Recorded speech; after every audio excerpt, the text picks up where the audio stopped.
ప్రభునందు మాకు అత్యంత ప్రియులైన దేవుని ప్రజలందరికీ ఈ ఉదయకాల సమయంలో శుభాలు తెలియజేస్తున్నాను. బాగున్నారు మీరంతా? Good morning. మీరందరూ ఎల్లప్పుడూ ప్రభువులు ఆనందించేవారుగా ఉండాలని, ఆయన్ను బట్టి సంతోషించేవారుగా ఉండాలని మనస్ఫూర్తిగా నేను ఆశిస్తున్నాను. దావీదు శ్రమకాలంలో దేవుని బట్టి ధైర్యం తెచ్చుకున్నాడని లేఖనాలు సెలవిస్తున్నాయి. మనకి ఎప్పుడైనా శ్రమ ఎదురైనప్పుడు లేదా కష్టం ఎదురైనప్పుడు దేవునిని బట్టి ధైర్యం తెచ్చుకునే స్థాయికి మనం రావాలి. మనుషులను చూసినప్పుడు, లోకాన్ని చూసినప్పుడు అధైర్యము, కొన్నిసార్లు కలవరము, ఆందోళన మనకు కలగచ్చేమో, కానీ దేవుణ్ణి చూసిన ప్రతిసారి మనం ధైర్యంగానే ఉంటాం. నీతిమంతుడు సింహంలా ఉంటాడని బైబిల్లో ఉంది. సింహానికి ఉన్న మంచి లక్షణం ఏంటంటే ధైర్యంగా ఉంటుంది. అది దేవుని బిడ్డలు కూడా ధైర్యంగా ఉండాలి, ఆయన కృపలో వర్ధిల్లు వారంగా ఉండాలి. ఆధ్యాత్మిక ధైర్యాన్ని మనం పొందాలంటే, ఆత్మస్థైర్యాన్ని మనం పొందాలి అంటే దేవుని వాగ్దానాల మీద మనం ఆనుకోవాలి. దేవుని వాగ్దానాలు మనందరి కోసం అందుబాటులో ఉన్నాయి. లేఖనాల్లో దేవుడు పొందుపరిచారు. పౌలు మహాశయుడు అంటాడు, ఆ వాగ్దానాలను కూడా క్రీస్తునందు అవును అన్నట్టుగానే ఉన్నాయన్నాడు. ప్రభువారు మనల్ని ప్రేమించి మన కోసం తన ప్రాణం పెట్టి ఆయనతో పాటుగా సమస్తాన్ని మనకి ఇవ్వాలని ఆయన ఆశిస్తున్నారు. ఈరోజు వాగ్దానం కోసం పరిశుద్ధ గ్రంథాలు తెరిచి యెషయా గ్రంథం 54వ అధ్యాయం 5వ వచనం చదువుతున్నాను. The book of Isaiah chapter 54 and verse 5. నిన్ను సృష్టించిన వాడు నీకు భర్తయ్య ఉన్నాడు, సైన్యములకు అధిపతియగు యెహోవా అని ఆయనకు పేరు. ఇశ్రాయేలు యొక్క పరిశుద్ధ దేవుడు నీకు విమోచకుడు, సర్వలోకమునకు దేవుడని ఆయనకు పేరు. ఎంత చక్కని మాట ఇది! సర్వలోకమునకు దేవుడు అని ఆయనకు పేరుంది. చాలామంది రోజుల్లో దేవునికి బౌండరీలు వేస్తున్నారు. ఈ దేవుడు ఎక్కడి వరకే ఉండాలి, అక్కడికి రాకూడదు, ఆయన ఆ కంచి దాటి రాకూడదు, ఈ దేశం దాటి రాకూడదు, ఆయన ఆ దేశంలోనే పవర్ఫుల్, ఆ దేశం దాటితే ఆయనకు పవర్ ఉండదు అన్నట్టుగా సరైన ఆత్మ జ్ఞానం లేకుండా మాట్లాడేవారు చాలామంది బయలుదేరారు. అయితే దేవునికి ఉన్న ప్రాథమిక లక్షణాలలో ఒక అద్భుతమైన లక్షణం ఏంటంటే ఆయన సర్వము వ్యాపించి ఉన్న దేవుడు. ఆయన ఎక్కడైనా ఉంటాడు, ఆయన ఎక్కడైనా ఉండగలడు. ఆయనకి ఏ ఒక్కరు పరిమితులు నియమించలేము, ఆయనకి ఏ ఒక్కరు కూడా షరతులు పెట్టలేరు. నువ్వు ఇక్కడే ఉండాలి, ఇక్కడ ఉండకూడదు, నువ్వు ఎందుకు వచ్చావు ఇక్కడికి, నువ్వు వారి కోసం ఎందుకు ఉన్నావు అని అడగడానికి లేదు. ఒక జాతికి, ఒక కులానికి, ఒక మతానికి దేవుడు ఉండడు. దేవుడు అనగా ఒక్కడే. ఆయన సర్వ ప్రపంచాన్ని కలుగు చేసిన సృష్టికర్త, ఆయన సర్వలోకానికి దేవుడు. ఇది అంగీకరించడం చేత కాక, ఈ సత్యాన్ని అర్థం చేసుకోవడం రాక చాలామంది కులానికో దేవుడు, మతానికో దేవుడు, ప్రాంతానికో దేవుడు, ఇంటికో దేవుడు ఉన్నాడు అనుకుంటారు చాలామంది. ఆధ్యాత్మికంగా నేత్రాలు తెరవబడిన ప్రతి వ్యక్తి దేవునికి ఔన్నత్యాన్ని గుర్తిస్తాడు.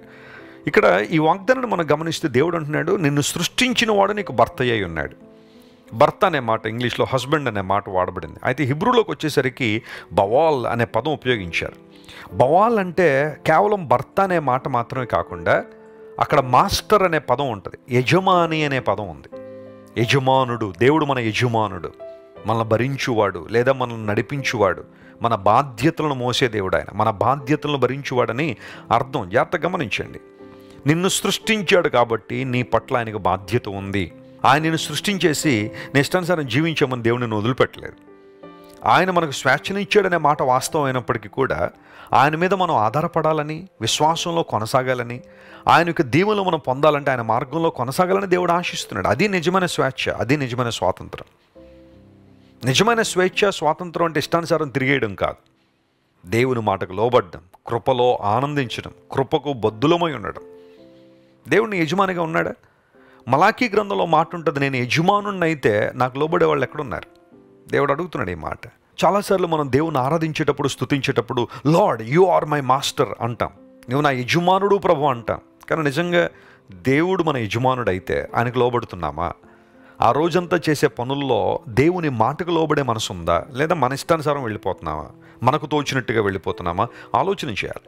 దేవుడు నిన్ను సృష్టించాలని నువ్వు గుర్తించినప్పుడు ఆయనని యజమాని అనే విషయాన్ని గుర్తించాలి. ఆయన ఎలాంటి వాడు, ఆయన లక్షణాలు ఏంటి?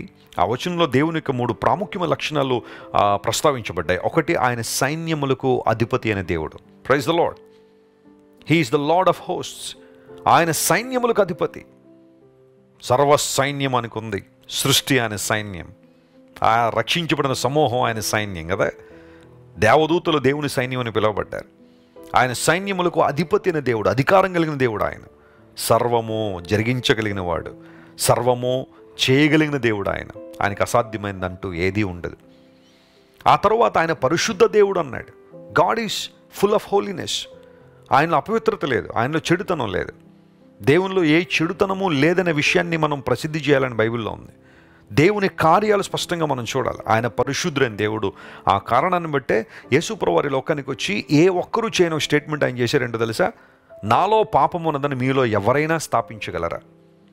ప్రపంచ చరిత్రలో ఆ మాట పలికిన సామర్థ్యం కలిగిన వాడు యేసుప్రభువు వారు. ఎందుకంటే ఆయన పవిత్రుడు కనుక, పరిశుద్ధుడు కనుక.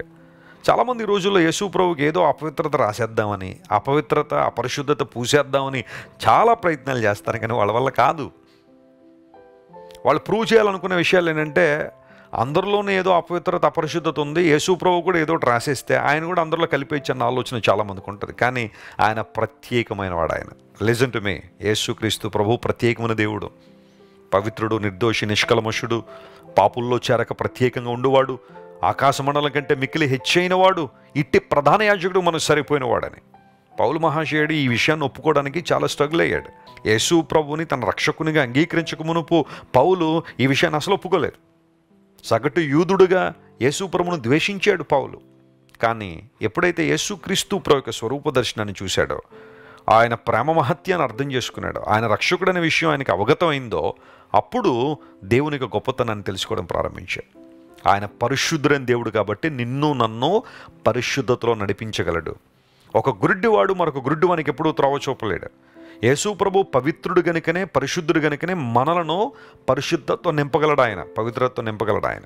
మూడవదిగా ఆయన విమోచకుడు అనే మాట అక్కడ మనం చూసాం. God redeems us. వెండి బంగారాలతో మనం విమోచింపబడలేదు, కానీ క్రీస్తు ప్రభు రక్తము ద్వారా మనం విమోచింపబడ్డాం. వెండి బంగారముల చేత విమోచింపబడినోడు మరలా దాసుడయ్యే అవకాశాలు ఉంటాయి, కానీ యేసుక్రీస్తు ప్రభు రక్తము శక్తిగల రక్తం, ప్రభావం కలిగిన రక్తం. నిత్య విమోచన ప్రభు మనకిచ్చాడు. ఆయన అంగీకరించినప్పుడు తన రక్తం ద్వారా విడుదల చేయడం ద్వారా తన బిడ్డలుగా మనం చేసుకున్నాడు. మన మీద పరిశుద్ధాత్మ ముద్ర వేశాడు. పరిశుద్ధాత్మ దేవుడు మనల్ని ముద్రించారని బైబిల్లో రాయబడింది. ఎంత గొప్ప ఆధిక్యత ఇది! దేవుని బిడ్డలారా, ఈ వాగ్దానాన్ని క్లెయిమ్ చేయండి. దేవుడు నిన్ను భరించువాడు, నీ పట్ల బాధ్యత వహించువాడు.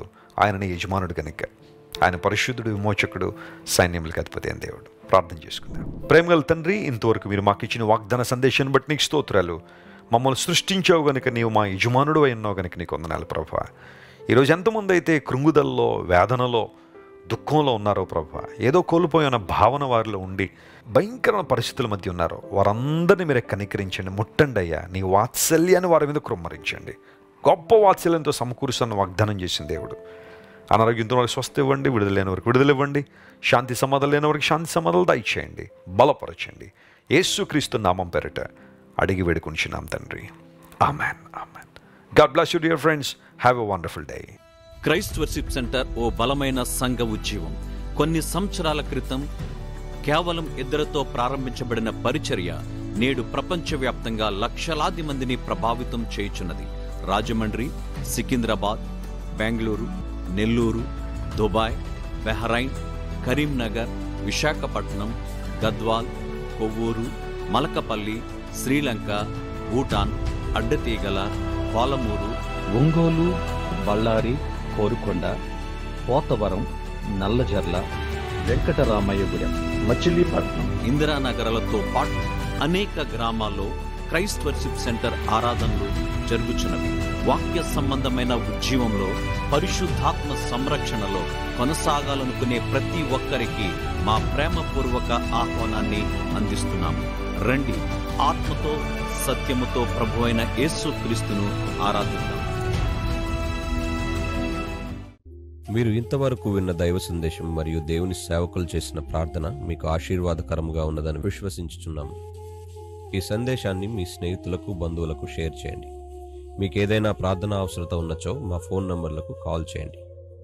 దేవుడు మిమ్మల్ని ప్రేరేపిస్తే విశ్వాసంతో సాగుచున్న ఈ పరిచర్యను ప్రోత్సహించండి.